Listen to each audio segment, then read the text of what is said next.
joining me now by phone, the greatest president in the history of the United States, President Donald J. Trump. Thank you so much for being here with us tonight, President.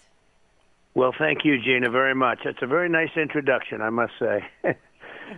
Well, you know that's genuine, and you know that's exactly how I feel, and frankly, that's how most of our audience here at Real America's Voice feels about you. Mr. President, I'm told that our sons were playing football together last night. I don't know if you knew this, but I'm told that your son Barron is one heck of an athlete, just like his father. And although you were a baseball player and Barron prefers soccer, I know that you have to be so proud of him. And this is the thing that I want to get to. I've met all of your family, all of your incredible children. Right. And in fact, that, I don't know if you know this, is what first drew me to you as a mother. It is the children that you have raised. So I want to ask you, for the mothers and the dads of America, what is your secret to raising such amazing children? Because I've never heard you answer that question. Well, I think you have to give them a lot of attention, and I've been able to do that despite, being busy, having a busy life, to put it mildly. You have to give them the attention. You have to talk to them. You have to be with them. A lot of people at a certain level, or they have success or they don't have much time, whether it's success or not success, frankly, they don't give their children enough time. And I always also, you can have good children, but if they start with the drugs or the alcohol, and I always add cigarettes in there too, frankly. But I say no drugs, no alcohol, no cigarettes. And I've said it for years to all of them, to a point where they start going wild with it. They don't like it. But it really, so far, I think, has had a pretty good impact.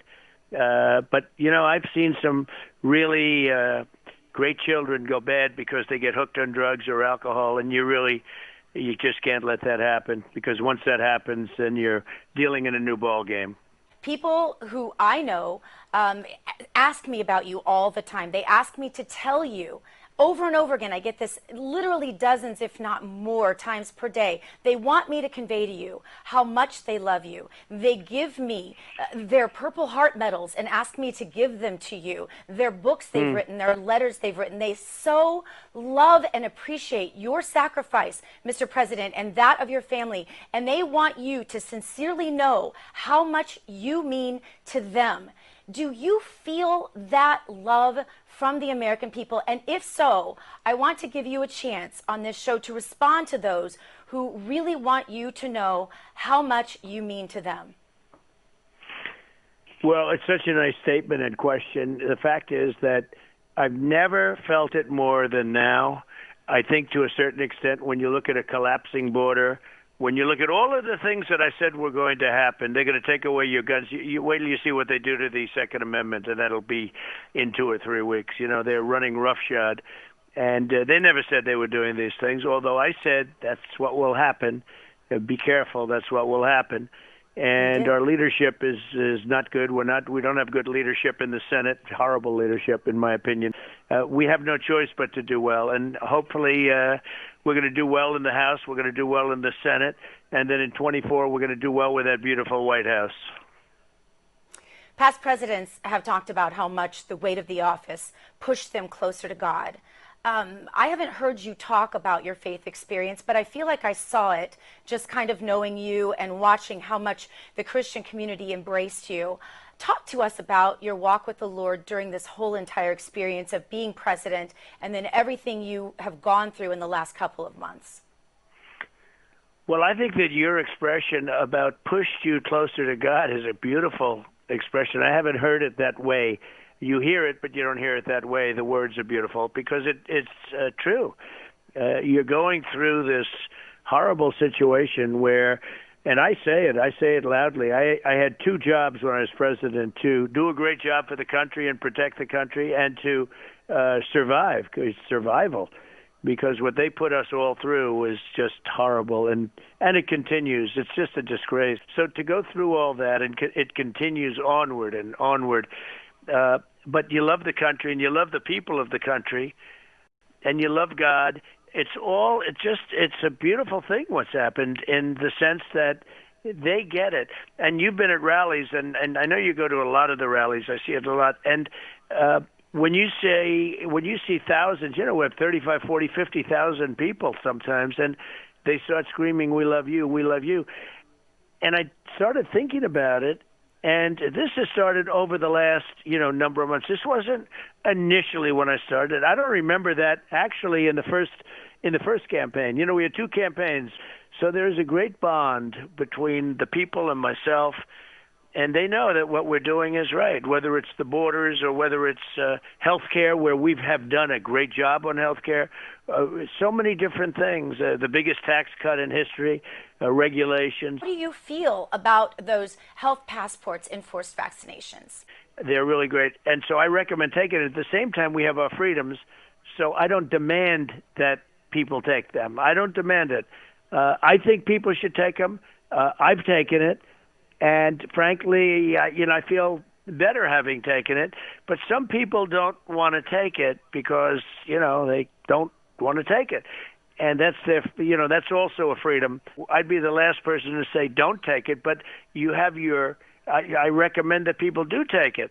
But you have people that for various reasons, and one of them is, freedom. You have to let them be free. There are those people that want to force the vaccines. Everybody has to take them. That's a very tough situation. That's a tough thing, and it wouldn't be necessary. Everybody wants to know, of course, if you're going to run again, and I doubt you're going to announce here on my show. You can if you like, though, Mr. President. But what would it take for you to run again? What would compel you and make it just completely irresistible to you? Well, we're looking, and we'll see how things are going. When you look at the border, when you look at what they're going to do to your Second Amendment, when you look at the tax increases and the regulation increases, regulations is in many ways worse than taxes. You're going to be driving a lot of businesses out of the country because, they'll go to other countries like they were doing before I got there. They were leaving. We'll look at the appropriate time. There's plenty of time, and I look at the polling and the people. It's nice to know you're loved, but the polling certainly indicates that it's really a great thing. But we'll be looking at that, and we'll make a decision at the appropriate time. Should we expect a new social media platform to pop up soon? And also, I wanted to give you a chance to respond to the censorship that took place in your interview with your daughter-in-law, Laura. What happened with, you get so many votes, how do you lose? And of course, the pollster said 66 and you don't lose. And it's, as I said, it's just really terrible. So I explained it. And Facebook, I understand, immediately took it off. You don't have free speech in this country. But you know what happens? They take it off, and now people talk about it more. What's happening now in this country, nobody ever thought would happen. It is total censorship. You use the word censorship. You make a statement. If they don't like the statement, whether it's a medical statement or a voting statement or about Hunter Biden, if you make a statement about Hunter Biden, they go crazy. These people go crazy. They are crazy. And what I'm doing, as you know, is I put out press releases now. It's meaningful press releases. I think they get picked up far better than the tweets. They're more elegant. I do fewer of them because, it's just not as handy, but it really is very easy and very handy. And frankly, I think they get picked up to at least the same extent and maybe more than Twitter. But I really think Twitter is going to start going down because it's become very boring. When I started with them, they were really failing. And, I wasn't thinking about them. I was thinking about getting a word out. It was a good way to get a word out. But I think this is better for me. It's a much more elegant way of getting the word out. And everybody picks it up. We want to thank you for taking time out of your tremendously busy schedule to be with us tonight here on Dr. Gina Prime Time. And God bless you. Thank you for being with us. Well, you're amazing, and you've been my friend for a long time, Gina, and thank you very much. And just say hello to everybody.